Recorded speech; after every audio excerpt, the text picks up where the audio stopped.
Hello everybody, in this video we are going to be looking at electronic structure for the AQA Science GCSE. This is in both the triple or separate science spec and the combined science spec, or the Trilogy combined science spec. So let's just get straight into it. So first off, there is some required knowledge. So you guys do need to know about atoms. Okay, so if you're not sure about any of the stuff I say in the next 30 seconds, go revise that, pause the video, come back. Okay, so you need to know these three terms: protons, neutrons, and electrons. You need to know that protons and neutrons are in the nucleus, and electrons are in energy levels or shells. You need to know that we think, or the model we use is that it looks roughly something like this, with our nucleus in the middle and then our shells outside. And you need to be able to look at a periodic table. So for example, if we take the element lithium, look at this and be able to tell me how many electrons, how many protons and how many neutrons there are. If you're not comfortable with that, go look it up and then come back so you can access this video to the best of your ability.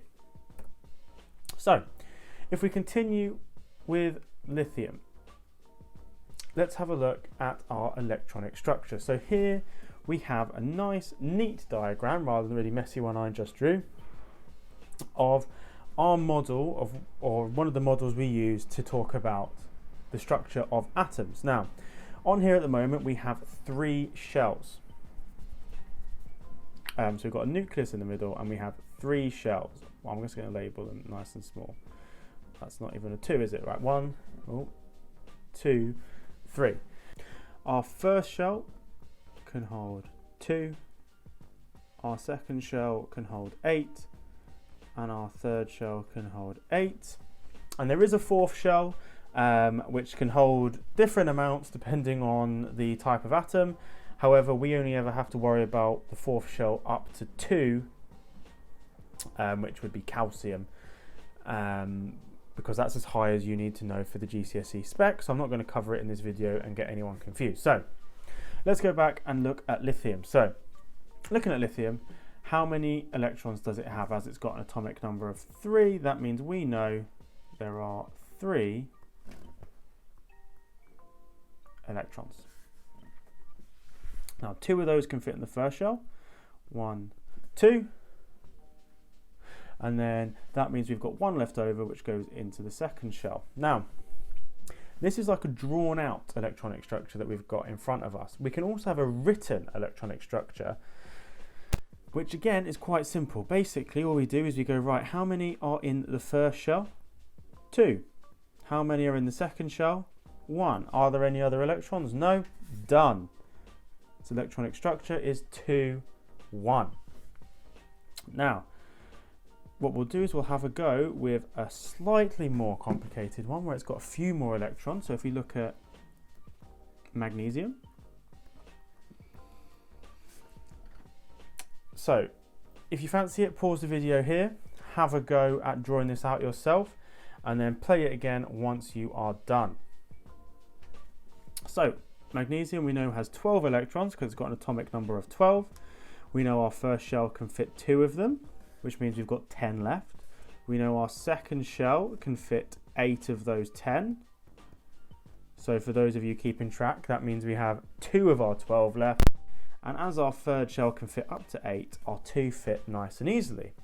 Now our written structure, we've got how many in our first shell? 2. Then we've got 8 in our second shell, and then again we've got 2 in our third shell, so it'll be 2, 8, 2. So as you can see, our written structure is literally just labeling how many are in each shell. What I'm going to do is I'm going to put another one up that I'd like everyone to have a go at drawing out. So pause the video now and play it again once you've had a go at doing both the drawn and written electronic structure. So to start with, let's look at our number of electrons. So we have 16 electrons. So we have 2 of those can fit in the first shell. That's good. That means we've got 14 left. We can put 8 in the second shell. So now our first and second shell are full. That means we've got 14 minus 8. We've got 6 left. And as we know, our 6 can fit in our next shell. When we do our written structure, that would look something like 2, 8, 6. It's not something like, it would look exactly like 2, 8, 6. So in our first shell, there are 2. In our second shell, there are 8. And in our third shell, there are 6. So what we're going to do now is have a go at applying this to an exam question. So write the electronic structure of the potassium atom in the same way as above. So we've got to do it as our written structure. So first step, we look up our periodic table. So potassium is K, which has an atomic number of 19 and a mass number of 39. We don't need the mass number for this. So let's just go straight out. We don't need to draw anything. We know our first shell can fit 2. That leaves us with 17. We know our second shell can fit 8. That would leave us with 9. Our next shell can fit up to 8, which would leave us with 1. And that means we put 1 in here and it fits, no problem. So 2, 8, 8, 1. Now in our next question, B, the electronic structure of a sodium atom can also be represented as a diagram. We need to draw a diagram for a fluorine atom. Again, first step, find fluorine in the periodic table. And then we draw out our diagram. So they've put the symbol as the middle, so I'll do the same. Now, how many can fit on our first shell? Only 2 of them. That means we have 7 left. And as 8 can fit on our second shell, we know that there are 7 fitting, which is nice and easy. That would be our marks done. Now, if you're looking at the mark scheme, in general, you'd probably get a mark for having 2 on the inner and then 9 total, or it could be 2 and then 7 depending on the mark scheme. If we were going to write this out, it would be 2, 7. Again, these are questions that I see answered poorly, really commonly among students, so it's worth making sure we can really solidify this. This is another type of question that we sometimes see where they give you an electronic structure and you have to name the element. So what we do is we say there are 1, 2, 3, 4, 5, 6 electrons in this atom. So we've got 6 electrons. So what we do is we look up the element that has 6 electrons, so an atomic number of 6. We find out that it is carbon and we write it in. So as you can see, this one's quite a question where, while none of the constituent parts are particularly hard, if you don't have that little bit of knowledge about the number of electrons, everything could fall apart.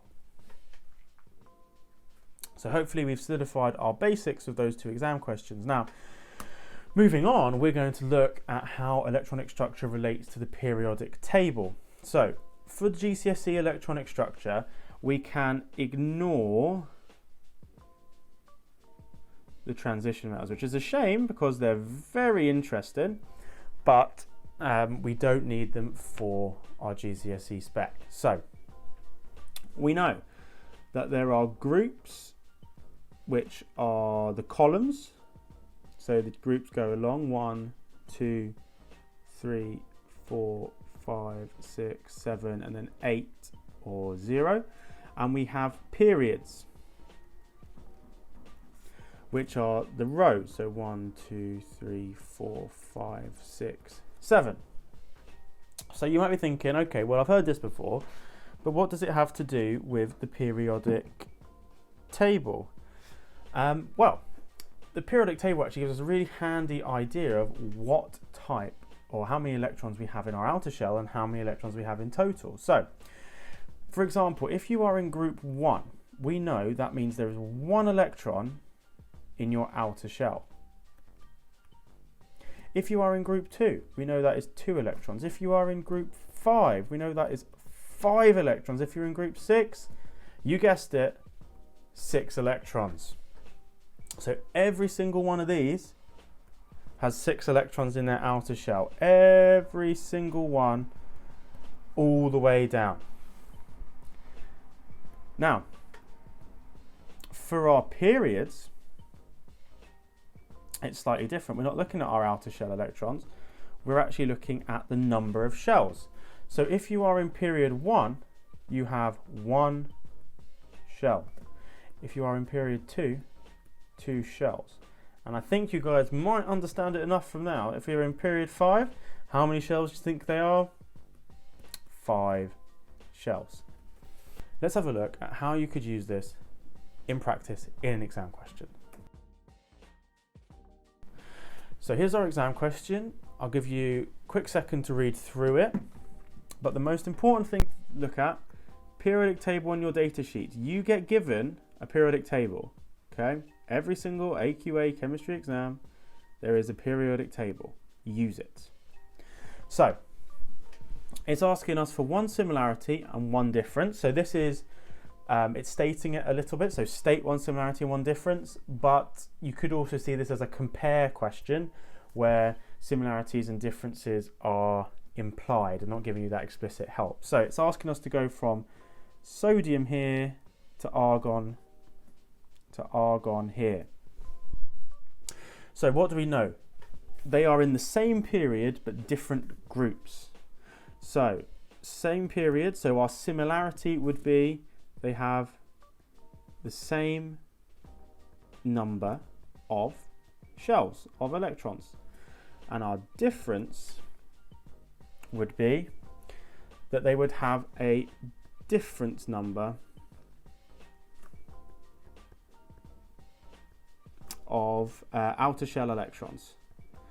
Now, it is very important here that you put outer shell because obviously every single atom has a different number of electrons. So if you don't put the outer shell, you're not getting the mark. So group 7, so group 7 over here, fluorine to astatine. So what do we know? They're all in group 7. So what would be the same? So they'd have the same number of outer shell electrons. Oh, my handwriting is not looking great here, is it? Okay. And then our difference would be, as we go down the periods, so going from period 2 to period 6, there would be a different number of shells.